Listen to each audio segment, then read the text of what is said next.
So we've learned how to read two-syllable words that have two consonants between the vowels, right? We've learned that we can underline our vowels, and when we see two consonants, we divide between the consonants. So who thinks they can help me use strategies to read this two-syllable word?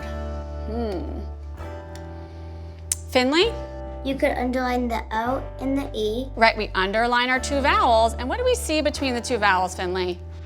Two M's. Two M's. So Underline and, we can divide between the two M's. you got it, because that's the rule. We have two consonants, we divide between them. And now we can read one syllable at a time. Finley, can you read this two-syllable word for us? Comment. You got it. Comment.